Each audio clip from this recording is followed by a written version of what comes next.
अब हम बात करेंगे आपसे कुछ और इम्पोर्टेंट बात, स्ट्रक्चर्स, डिफरेंट स्ट्रक्चर। मैंने शुरू से लेकर के जो अब तक डायपोलमेंट में आपको पढ़ाया उसको एक बार मैं रिवाइज कर दे रहा हूँ, जो मैं इस बुक के अंदर है। बुक के अंदर भी लास्ट में मैंने रिवीजन कॉन्सेप्ट दे रखे हैं, देख लीजिए आप, दिए हुए ना, ठीक है। जैसे फर्स्ट कौन कौन सी चीज़ों में डायपोलमेंट इंपॉर्टेंट है। वन एल्काइन के केस में हम बात करते हैं। वन एल्काइन के अंदर डायपोलमेंट हुआ करता है। रीजन होता है इलेक्ट्रोनेगेटिविटी डिफरेंस, ये नेगेटिव ये पॉजिटिव, डायपोलमेंट डेवलप होगा। लेकिन अगर मेरे पास में वन एल्काइन के केस में इस तरह से है, यहाँ पॉजिटिव, यहाँ नेगेटिव, यहाँ नेगेटिव, यहाँ पॉजिटिव, तो इक्वल अपोजिट एक दूसरे को क्या कर देते हैं, कैंसिल कर देते हैं, जीरो हो जाता है। इस केस में जीरो नहीं है, यहाँ पर है, यहाँ जीरो हो जाता है, यहाँ जीरो हो गया। अब हमारे पास में जब आता है second case, that is related with alkene, वहां बड़ा इंटरेस्ट है। सिस का ट्रांस से ज्यादा होता है, बस एक ही केस में, वो है हाइड्रोकार्बन। नॉट ऑलवेज, बुक्स के अंदर बहुत लिखा हुआ है कि cis is greater than trans, cis is greater than trans always. No, this is not correct. ऐसा नहीं है यार, मैं भी प्रूफ कर सकता हूं, I can prove this one, मैं भी प्रूव कर रहा हूं आपको, ठीक है। बुक के अंदर भी दिखा रखा है, यहां भी हम बात करते हैं। सपोज करिए सिस की बात करते हैं, सेम टाइप के group on the same side, ये सिस हो गया। Same type of group on the opposite side, trans हो गया। नो डाउट इसका जीरो है, इसका मैक्सिमम है। लेकिन ट्रांस में भी हमेशा नहीं होता है। ट्रांस में मान लीजिए इस तरह से दे रखा है, ये मेरे पास ट्रांस है और मेरा ये वाला भी ट्रांस है, लेकिन इसका जीरो नहीं है। ये इक्वल अपोजिट कैंसिल, ये अपोजिट तो है लेकिन इक्वल नहीं है। ये और ये डिफरेंट टाइप के, एक दूसरे को काटने की कोशिश तो करते हैं, लेकिन CH3 और C2H5 डिफरेंट टाइप के होते हैं, इसलिए एक दूसरे को 100% कैंसिल नहीं कर पा रहे हैं। मींस ये इसको 100% नहीं काट पा रहा, ये 100% काट रहा, तो इसका जीरो नहीं होगा। तो ट्रांस हमेशा जीरो होता है, ऐसा नहीं है। एक बात आती है, ट्रांस जीरो होता है हमेशा हाइड्रोकार्बन या किसी में? नहीं, कभी नहीं भी हो सकता, कभी हो भी सकता है। एक और इंपॉर्टेंट बात है, आपको डाइपोल मोमेंट का बहुत जबरदस्त यूज होता है, जिसे मैं ऑर्गेनिक केमिस्ट्री में समझाता हूं, वो है बॉइलिंग पॉइंट में, स्टेबिलिटी में। हम बोलते हैं एल्केन्स के केस में ट्रांस ज़्यादा स्टेबल होता है सिस से, क्योंकि सिस ब्रेक होने की कोशिश करता है।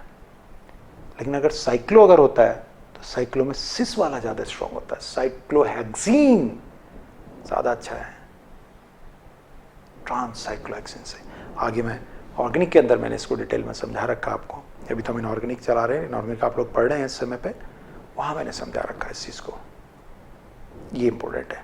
लेकिन क्या ट्रांस हमेशा कम होता है? क्या ट्रांस सिस से हमेशा कम होता है? एक बार चेक कर लेते हैं इस बात को। मैं कहता हूं ऐसा हमेशा नहीं होता है। आप अगर मानते हैं कि ऐसा ही बात है तो थोड़ी देर में प्रूफ हो जाएगी, देखिएगा।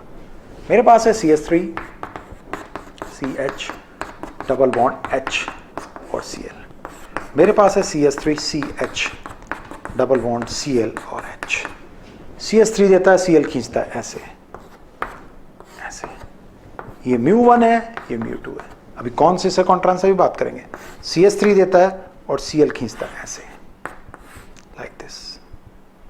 लाइक दिस, ऐसे। ये कुछ एंगल बनेगा। अगर ये μ2 है और ये μ1 है तो कुछ एंगल बनेगा। एंगल यहाँ जीरो है और वेक्टर सम जीरो में मैक्सिमम होता है, ये इसे सपोर्ट कर रहा है, मैक्सिमम है। और जैसे जैसे एंगल बनाते रहते हैं कम होता है। एक दूसरे के अपोजिट होंगे, कैंसिल करेंगे, एक दूसरे के सपोर्ट में होंगे, मैक्सिमम होंगे, दिस इज मैक्सिमम। अब ये कौन है? H और H एक दूसरे के अपोजिट हैं, दिस इज ट्रांस। H और H सेम साइड है, दिस इज सिस। अरे बाप रे बाप, क्या हुआ? अजीब सी बात हो गई,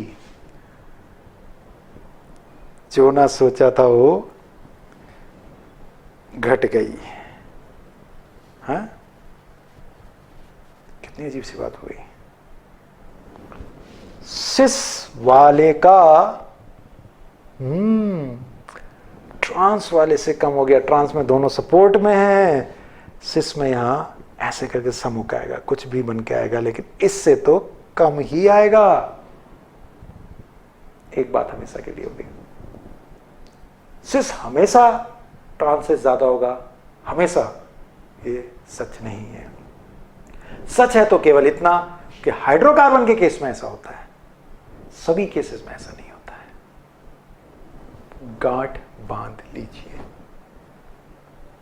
कई लोग तुम में से बांधने लगे होंगे, यार क्या बांध रहे हो, क्या बांधने लगे, आसपास में गांठ ढूंढने लगे, बोले सर अभी आए, वीडियो रोक करके, सर अभी आ रहे हैं, गांठ बांध रहे हैं। अबे भाई, गांठ बांधने को मैं ऐसे थोड़ी कह रहा हूं आप लोगों को, दिमाग में गांठ बांध लीजिए। है सब दिमाग में ढूंढ रहे होंगे। अरे यार, मेरा कहने का मतलब ऐसे याद कर लीजिए, अलग अलग ढंग होते हैं याद करने के। एक पटाख से मार लो चाहे गाल पे, जो चीज़ जिस समय याद करनी धाड़ देनी मारो अपने, एकदम याद हो जाती है। पत्थर उठा के मत मारने लगना, बाद में मुझे कहोगे सर पत्थर मार लिया तो याद है हमें, मैंने चोट उस दिन मारी थी जिस दिन क्या था, ट्रांस हमेशा कम नहीं होता, आपने कहा था, याद हो गया सर जिंदगी भर। यहाँ मारा जोर से, सिर फोड़ लिया, लोग रोज पूछेंगे सिर कब फोड़ा भाई, बोले मैंने सिर तब फोड़ा था जब ये वाला कॉन्सेप्ट मुझे याद करना था। मैं सिर फोड़ने को नहीं कह रहा, कभी सिर फोड़ लो, गांठ बांध लो, मेरा कहने का मतलब है थोड़ा सा दिमाग में फिट कर लो।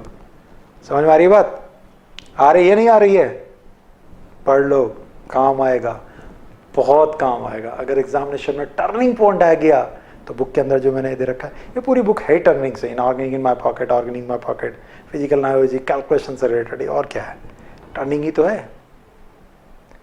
या organic for doctor, inorganic for doctor, physical for doctor, mixing, किसी में एग्जाम, किसी में टफनेस, किसी में कम ज़्यादा। अब एडवांस प्लस करके one of the most important organic की, ऑर्गेनिक इन माय पॉकेट से आगे बढ़ करके organic advance plus, marvellous book आने जा रही है, आएगी देखना, प्रॉमिस। यहां मेरी वीडियो में हो, बुक के अंदर मुझे पढ़ रहे हो, रिकॉर्ड तोड़ेगी वो बुक, एडवांस प्लस।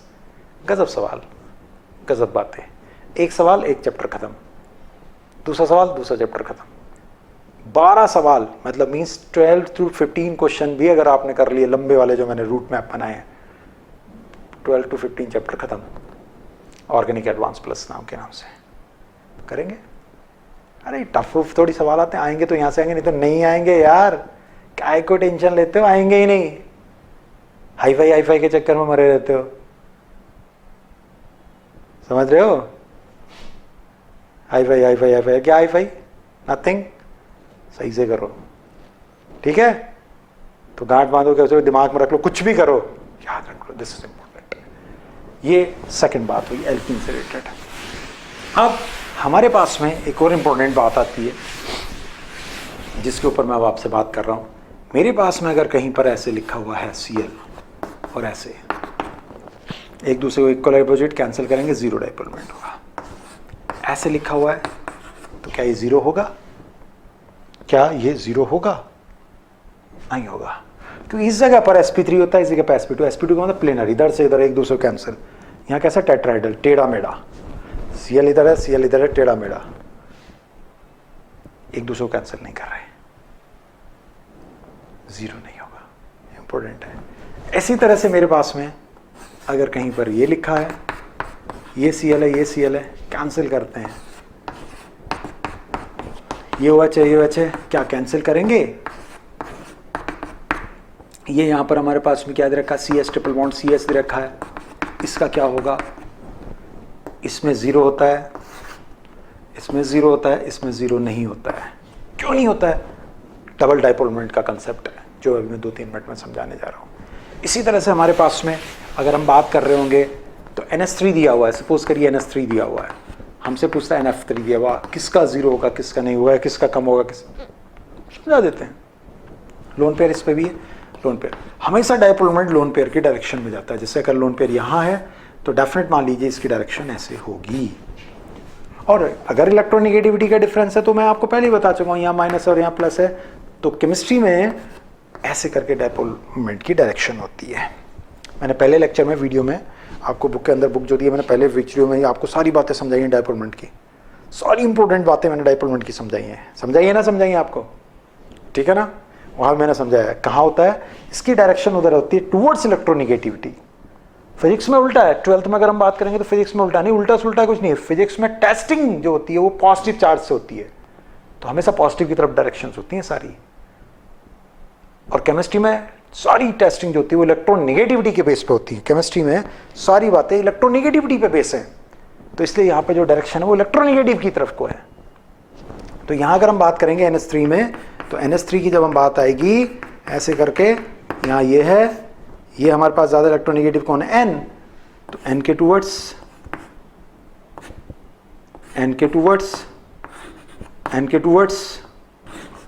इधर की ओर समेशन हो गया, सब जुड़ गए। जब NF3 की बात आएगी, लोन पेयर है, F F F, ज़्यादा इलेक्ट्रोनेगेटिव कौन है, F के टूवर्ड्स, और इधर क्या हो रहा है, लोन पेयर के टूवर्ड्स तो हमेशा दोनों में। यहां N और H में ज्यादा इलेक्ट्रोनेगेटिव कौन है, N, तो N की तरफ समेशन हो गया, सारे जुड़ गए। और यहां F की तरफ है तो सारे एक तरफ हो गए, तो ये कैंसिल, यहां एक दूसरे को कैंसिल, और यहां एक दूसरे को सपोर्ट। तो NH3 में सपोर्ट है, NF3 में कैंसिल है। तो सबसे अच्छा डायपोलमेंट हमारे पास में किसका होगा, NH3 का। यहां अगर हम बात करेंगे equal opposite cancel, equal opposite, लेकिन डबल डायपोलमेंट होता है। अभी मैं समझाने वाला हूं, नेक्स्ट लेक्चर में मैं आपसे इसी की बात करूंगा। और डबल डायपोलमेंट बहुत इंपॉर्टेंट रोल प्ले करता है आपके एग्जामिनेशन के बहुत सारे क्वेश्चंस में। इसी के ऊपर मैं भी थोड़ी देर में अब आपसे बात करने जा रहा हूं डायपोलमेंट के अंदर, कि आखिरकार डबल डायपोलमेंट हमारा क्या होता है और उसको हम किस तरह से देखते हैं, किस तरह से हम उसको सॉल्व करके चलते हैं। तो अभी पहले बात की थी, पहले लेक्चर में डायपोलमेंट को समझाया, एंगल से समझाया, स्ट्रक्चर्स में समझाया, फिर उसके बाद मैंने परसेंटेज आयनिक करेक्टर की बात करी, फिर मैंने ये डिफरेंट स्ट्रक्चर्स के लिए लेकर के आपसे बात करी। अब मैं आपसे रेजोनेटिंग स्ट्रक्चर्स में और डबल डायपोलमेंट के कॉन्सेप्ट की आपसे थोड़ी देर में बात करने वाला हूँ। तो मिलते हैं आपसे थोड़ी देर में डबल डायपोलमेंट पे एक नई वीडियो में, नई स्टाइल में, और बिंदास तरीके से आप बुक में से चीज़ों को थोड़ा सा पढ़िए। मैं अभी भी आया, आखिरकार इसके अलावा और कौन कौन ऐसे हैं जो डबल डायपोलमेंट के देते हैं। अगर NO2 हो जाएगा तो क्या होगा, F फ्लोरीन हो जाएगा तो क्या होगा, कैसे हम पता लगाएंगे कि CHCl3 CH3Cl और CH2Cl2 इनके डायपोलमेंट हम कैसे करके चेक करेंगे किसका ज़्यादा किसका कम है। जैसे इसका ज़्यादा होता है, इससे इसका उससे कम होता है, क्यों होते हैं, क्या ये ज़ीरो होता है, इन सब के ऊपर मैं थोड़ी देर में आपसे बात करने वाला हूँ। मिलता हूँ आपसे थोड़ी सी देर में, एक ब्रेक के बाद। वो अपने गांव में कहते हैं ना, क्या, जहाँ हम लोग रहते हैं भाई, जिस एरिया में, बस वाला कहता है कि वो बीड़ी बाड़ी पी के आ जाओ, है, पानी पत्ता पी लो, पानी पत्ता पी लो, बीड़ी बाड़ी पी लो, मीन्स एक ब्रेक के बाद। उसके बाद आपसे एक बात करूँगा। पानी तो लोग जानते हैं, पत्ता क्या होता है आपसे पूछूंगा। खाना वाना खा लो, खाना तो खाना जानते हैं, वाना कहाँ से आता है। रोटी छोटी ले लो, इतना तो सुना ना, रोटी तो देखिए, छोटी कहाँ है। पढ़ वढ़ लो, घर वाले होते हैं पढ़ वढ़ लो, पढ़ना तो जानते हैं, मैं भी जानता हूँ, ये वर्ड कहाँ से आया, आखिरकार ऐसे वर्ड्स हम क्यों बोलते हैं, थोड़ी सी बात कर लेंगे। वैसे आप अभी इसे करिए, थोड़ी देर में आकर के नेक्स्ट लेक्चर में मैं आपसे बात करूंगा। तब तक आप बुक की स्टडी करिए। इनऑर्गेनिक माई पॉकेट खुली रहनी चाहिए भाई आपकी। ओके, मिल रहा हूँ आपसे थोड़ी देर में।